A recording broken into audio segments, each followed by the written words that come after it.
ताईला माहिती आहे, माझी आईच आहे ती, पोलीस कमी पत्रकार जास्त काही पोहोचतात, त्यांना बातम्या कोण देतात, पत्रकार देतात. पण ते असा विषय झालाय, पत्रकारांविषयी माझे मित्र आहेत, बबन सोनवणे, गोदारे साहेब असतील, प्रवीण भाऊ असतील, प्रवीण भाऊ इकडे नावकरी असतील, यांना सर्वांना मी फार फार जवळ ओळखतो आणि कार्यक्रमाची रूपरेषा मांडण्यासाठी नाही, परंतु आज या मराठवाड्याला आणि औरंगाबाद शहराला जर इव्हेंट हा शब्द जर कोणी उपलब्ध करून दिला असेल, समारंभ कसा असावा, त्या माणसाच्या घरातला उत्साह कसा असावा आणि कार्यक्रम कशा पद्धतीने असावा, हे जर कोणी दाखवून दिलं असेल तर ते एकमेव आहे दीपक सोनवणे. या कार्यक्रमाच्या निमित्ताने ते आज आले, तर त्या दिवशी आम्हाला मार्गदर्शन केलं होतं. आज त्यांनी या थोडक्या का होईना या लोकांना मार्गदर्शन करावं असं मी त्यांना विनंती करतो. आवाज येतो सगळ्यांना? ग्रेट. म्हणजे तर प्लीज मला माफ करा, मी कदाचित 10 मिनिटं लेट आलो. मला माहीत नव्हतं हा एवढा मोठा प्रोग्राम आहे म्हणून. आणि 24 वर्ष जे इव्हेंट मॅनेजमेंट फील्डमध्ये काम केलं, म्हणजे असं आहे की पहिल्यांदा मी या साईडला बसलेलो आहे. नाही तर फक्त सेटअप करून आम्ही प्रोग्रामात बसलेलो राहतो, मला इव्हेंट प्रॉपर्टी चालू आहे का नाही. एक टाईम असा झाला की 2015च्या आसपास, 16च्या आसपास आमचं पेट्रोल पंप आहे, तर वडिलांना काळजी लागली होती की चालू नाही शकत, तर मला ते माझे इव्हेंट कमी करून मी तिकडे शिफ्ट झालो. हो. आणि त्याच्यानंतर मी आवाज इंडिया टीव्ही चॅनल याचं मी चॅनल होतो मराठवाड्यात. आवाज इंडिया चॅनल जे आहे तर ते नागपूर केबल चॅनल आहे, त्याचं पूर्ण आम्ही मराठवाड्याकरता काम करायचो. ते 1 वर्षाकरता मी केलं आहे काम. खरड्याचं जे इन्सिडेंट झाला होता त्याचे रिपोर्टिंग करता मी पहिला माणूस होतो जो तिथं पोहोचलो होतो, कारण त्यावेळेस मला काहीच एक्सपिरियन्स नव्हता. आणि त्याच्यानंतर झी स्टार यांचे न्यूज अँकर्सचे मला खूप फोन आले की तुम्ही कसे दिल्लास गेले काय differently. Now coming back to this particular event, काहीतरी कलाकारांकरता करायचं आहे ही छत्रपती संभाजीनगरमध्ये ती गोष्ट नाही.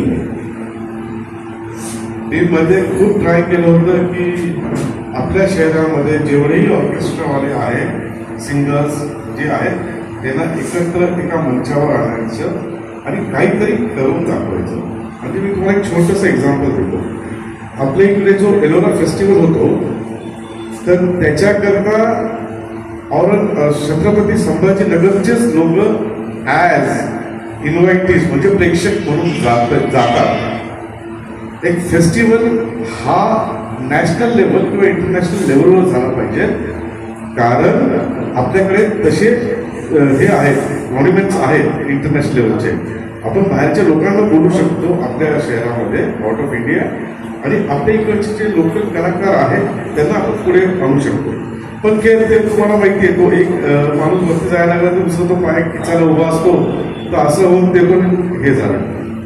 पण म्हस्के सरांनी हे जे प्रपोजल, त्यांनी पहिले तो माझा सेमिनार अटेंड केला 1 दिवसाचा, आणि तो ह्या हेतूने होता की ज्यांना जी माहिती पाहिजे ती घ्या.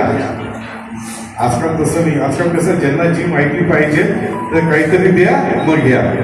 मी म्हणत तसं नाही, ज्यांना जी पाहिजे ते द्या. ते आले, त्यांनी पूर्ण सेमिनार अटेंड केला, त्यांनी मला प्रश्नही काही विचारले आणि आज मला इथे बोलून घेतलं. मला हे पण नव्हतं माहिती, it's opening of this poster, मला हे पण नव्हतं माहिती. मी याच्यातून गेलेलो आहे. इंडियन आयडल करता सुद्धा काम केलं आहे मी. मराठवाडा आवाज नाव विसरलो मी, ते लायन्स क्लबचं प्रोग्राम होतं, त्याच्याकरता सुद्धा काम केलेलं. तर एक्सपिरियन्स खूप चांगला आहे, खूप चांगला आहे आणि मी शुअरली गाईड करेल, याच्यामध्ये काहीच प्रॉब्लेम नाही. आता समितीने लक्ष एकच ठेवायचं. कसं असतं माहिती आहे का की घरामध्ये जर लग्न असेल ना तर आपण ते घर सजवतो, राईट. जर 10 दिवसानंतर लग्न असेल तर 10 दिवस पहिलेच घर सजवतो, म्हणजे घरच्यांना माहिती आहे घरामध्ये लग्न आहे आणि बाहेरच्यांना माहिती आहे लग्न आहे ह्या घरामध्ये. ही सक्तीची म्हणजे इट्स अ स्ट्रिक्ट सजेशन की हे जिवंत ठेवण्याकरता ते सजवावं लागेल तुम्हाला. कारण काय होतं, आपण प्रवीणजी, दिलीप दानगेजी, सगळ्या मॅडम यांनी हा जो कार्यक्रम आयोजित केला आहे त्याला मला मी परीक्षक म्हणून माझी नियुक्ती केलेली आहे.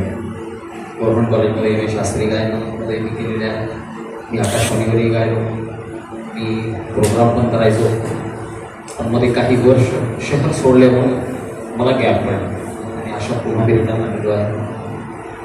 मला त्यांनी मान दिला, त्यांचे आभार मानतो आणि हा कार्यक्रम सगळ्यांच्या प्रयत्नाने पूर्ण यशस्वी होईल असा सगळ्यांना विश्वास आहे. आपण सगळ्यांचं प्रयत्नी आहेत. सरांनी पण फार योग्य मार्गदर्शन आता आपल्याला केलेलं आहे. मॅडमनी तर चारोळ्या आणि ते म्हणजे PSI व्यक्तिमत्व पोलीसकडे बघण्याचा दृष्टिकोन एक समाजाचा वेगळा असतो. तो PSI व्यक्तिमत्वामध्ये एक गायिका चांगली आणि चारोळी गायन सुद्धा. आज मदर डे आहे काहीतरी असं. तर सगळ्या ज्या माता भगिनी आहेत सगळ्यांना, जिजाऊ सावित्रीबाई आपल्या आणि सगळ्या माता भगिनी सगळ्यांनाच वंदन करू आपण. ओके, मस्के सर समोर. दांडगे सरांना विनंती करतो, आमच्या कार्यक्रमाचं ज्याला आपण बेस म्हणतो कार्याध्यक्षपद जे असतं ते कार्याध्यक्षपद आमचे दांडगे आहे. आणि दांडगे आणि मी 12वीचे क्लासमेट आहोत. मला म्युझिकमध्ये आता या 4-6 महिन्यामध्ये वापस आणण्यामध्ये या व्यक्तींचा हातभार आहे आणि मी गायनामध्ये आता उतरतोय. सगळ्यांच्या समोर मी स्पष्ट सांगतो, यांच्या आग्रहामुळे मी रिटर्न येतोय. दांडगे जे आता होते संगीत विशारद आहे, त्यांनी संगीत तज्ज्ञ आहे, त्यांनी संगीतामध्ये MA कंप्लीट केलं, उच्च शिक्षित आहे. त्यामुळे त्यांचा दांडगा अनुभव या कार्यक्रमाला लाभणार आहे. सतीशजी मस्के सर यांच्या संकल्पनेतून हा येणाऱ्या भविष्यामध्ये म्हणजे थोड्या दिवसामध्ये संगीतमय स्पर्धा म्हणून आहे. तर त्याचा छत्रपती संभाजीनगरमध्ये गीत गायनावर जे काही विद्यार्थी हौशी लोक त्यांनी त्याचा या संधीचा पुरेपूर फायदा घ्यावा आणि नुसतंच गायन गाऊ नये, त्याच्या पुढेही त्यांनी प्रगती करावी हा उद्देश ठेवून सतीश मस्के सरांनी हा मंच उपलब्ध करून दिला. त्या संधीचा या छत्रपती संभाजीनगरमध्ये सर्व व्यक्तींनी त्या संधीचा फायदा घ्यावा असं मी या ठिकाणी म्हणेन. आणि यामध्ये कुठल्याच पद्धतीचं निस्वार्थ पद्धतीचं काम होईल असं मी या ठिकाणी म्हणेन. ओके,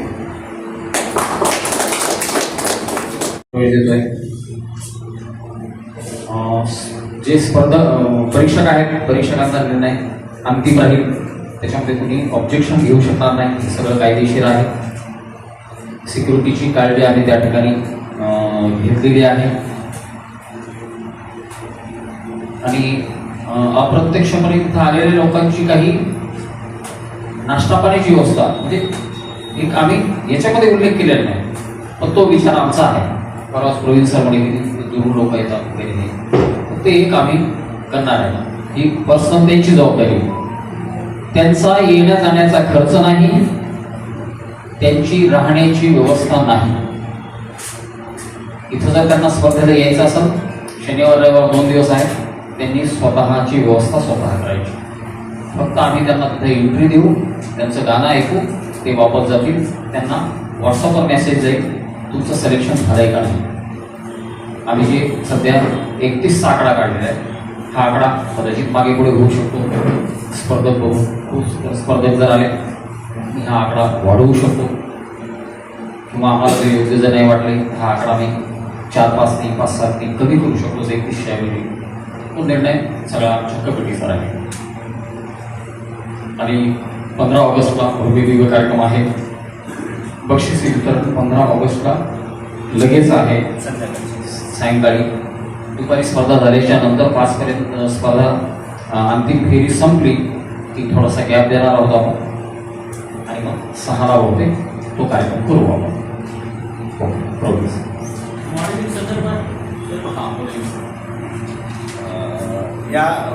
या स्पर्धेमध्ये आपण 2 प्रकार घेत आहोत. एक मॉडेलिंग प्रकार आहे आणि एक गायन स्पर्धा आहे. शक्यतो छत्रपती संभाजीनगरमध्ये गायन या पद्धतीवर लोक आज जास्त अप्रिशिएट आहेत, काम करतात, पण मॉडेलिंगमध्ये आता नाही आहे. परंतु आपल्याला तर छत्रपती संभाजीनगरमध्ये जर भविष्यामध्ये पुढे जायचं असेल तर मॉडेलिंग हा कन्सेप्ट घ्यावाच लागेल. आणि निश्चितच काही लोकांनी आम्हाला सुझाव दिला होता की सर नाच गाणे दोन्ही करा. नाच गाण्यामध्ये आम्हाला जर जिथं गाणं असतं तिथं नाचणं येतं मान्य आहे, परंतु तो वेळेचा अभाव आणि वेळेची पात्रता, निरीक्षकचा पद जजमेंट जे आहे हे देण्यासाठी अवघड झालं असतं. त्याच्यामुळे आम्ही काय केलंय, गायन आणि मॉडेलिंग या दोन प्रकारामध्ये आपण काम करतोय. आता मॉडेलिंगमध्ये काय राहणार आहे की मॉडेलिंग हा प्रकार कदाचित प्रत्येक माणसाला माहीतच आहे किंवा त्याचं ज्ञान आहे असं मला नाही वाटत. कारण मॉडेलिंग हा प्रकार हा फार कमी प्रकारात येतो, कमी प्रकार लोकांना माहीत असतो. मॉडेलिंग प्रकारामध्ये 3 गोष्टी असतात सर्वस्था. एक तर ड्रेस कोड बघितला जातो, रॅम्प वॉक बघितला जातो, त्याला कॅटवॉक म्हणतात, आणि तिसरं असतं जेके म्हणजे जनरल नॉलेज. या 3 राऊंडमध्ये ते प्रकार घेतला जातो. कारण काय होतं, आपण दिवाळी दसरा वगैरे बघितलं तर सुंदर स्त्रिया चांगल्या साड्या घालून येतात, होळी असो कोणी असो त्या पद्धतीचं. तर मॉडेलिंग करत असताना कोणत्याही जाचक अटी नाहीये किंवा जाचक नियम नाहीये. आणि या स्पर्धेमध्ये मला असं वाटतं ज्या स्पर्धकांनी स्पर्धेमध्ये भाग घेतील त्याचं तर कौतुक आम्ही उच्च लेवलवर करूया, पण याला कोणतंही बंधन नाहीये. 3 राऊंड होते, 3 मध्ये 2च राऊंड घेतले जातील. एक कॉमन राऊंड घेतला जाईल. एक कॉमन राऊंड याच्यासाठी घेतला जाईल, ट्रॅडिशनल कोड असतो, रॅम्प वॉक असतो आणि जनरल नॉलेज. हे का आम्हाला स्पर्धा ही टफ ठेवायची आहे आणि त्याचं जनरल नॉलेज पण बघितलं गेलं पाहिजे ना. विश्वसुंदरी म्हणा किंवा जगत सुंदरी म्हणा किंवा मिस इंडिया म्हणा, या लेवलवर तिला जर जायचं असेल तर तिची विद्वत्ताही महत्वाची ठरली जाते. बरोबर आहे. मॉडेलिंगमध्ये एवढं काही नाहीये. दोन्हीही प्रकाराच्या फीज ज्या आहेत, ज्या फीज आहेत इक्वल आहेत आणि त्यांचे प्राइस पण तेच राहणार आहे, पारितोषिक पण राहणार आहे. आता याच्या पुढची एक गोष्ट सांगायची म्हणजे या स्पर्धेला 150 लोक आले, 200 लोकांचा प्रोत्साहन स्पर्धक आम्हाला मिळते. तरीही आम्ही कोणत्याही स्पर्धकाला नाराज करणार नाही. जो स्पर्धक या स्पर्धेमध्ये येईल त्यांनी त्याचा परफॉर्मन्स बेस्ट दिला आणि 10 मध्ये एकच येणार आहे, हे सगळ्यांना माहीत असतं. सगळे बेस्ट देत राहतात, परंतु सेवाभावी संस्था असल्यामुळे आमच्या संस्थेकडनं प्रत्येक व्यक्तीला, स्पर्धकाला आम्ही प्रमाणपत्र, एक शीट हे त्याचं प्रमाणित केलेलं आहे. बरोबर. याच्या व्यतिरिक्त तुम्हाला काय विचारायचं आहे? स्पर्धकासाठी काही फीस वगैरे कोणतीही स्पर्धा जर असली सर तर त्याच्यासाठी मूल्य मोजावंच लागणार आहे. जर आम्ही पण 150 लोक एकत्र येऊन हा कार्यक्रम आमच्या खिशातून जर करत असेल तर त्याची झळ स्वतः स्पर्धकाला पण असली पाहिजे ना सर. त्यासाठी आम्ही एक छोटीशी एक फीस ठेवलेली आहे, ती लवकरच कळू तुम्हाला. पारितोषिक ज्या पद्धतीने मोठं आहे त्याच्या पद्धतीने तरी ती फीस राहणार नाहीये. ती सामान्य माणसात, सामान्य कुटुंबाला परवडेल आणि तो आमच्यापर्यंत पोहोचेल अशा पद्धतीची आम्ही फीस आकारणार आहोत. एका दिवसाची वेळ पुरेल का? एका दिवस नाही सर. ऑडिशनसाठी आम्ही 23 आणि 24 तारीख निवडलेली आहे, म्हणजे 2 दिवस आहे. एका दिवसामध्ये आम्ही 30 विद्यार्थ्यांना एंटरटेन करू शकतो. ऍज पर एज आमचं कॅल्क्युलेशन झालेलं आहे. जर आम्ही एका स्पर्धकाला 2 मिनिटं देतोय किंवा 3 मिनिटं देतोय तर ऍटलिस्ट आपण 12 घंट्यामध्ये 30 लोकांना एंटरटेन करतोय. तर 80च्या आसपास जाता येते. बरोबर आहे. तर 8 आणि 16 2 दिवसाचं राहील सर. आणि तुमच्या साथ्यांचं सहकार्य, मार्गदर्शन, आशीर्वाद राहिला तर निश्चितच 200 लोक आम्ही कव्हर करू शकतो. ही 2 दिवस मार्गदर्शन करणार. कालावधी कोणता राहील? गाण्याचा कालावधी जसं की 1960, 70, 72 असा कोणत्या कालावधीमध्ये गाणी आपण निवडणार आहोत? नाही, स्पर्धा आहे सर.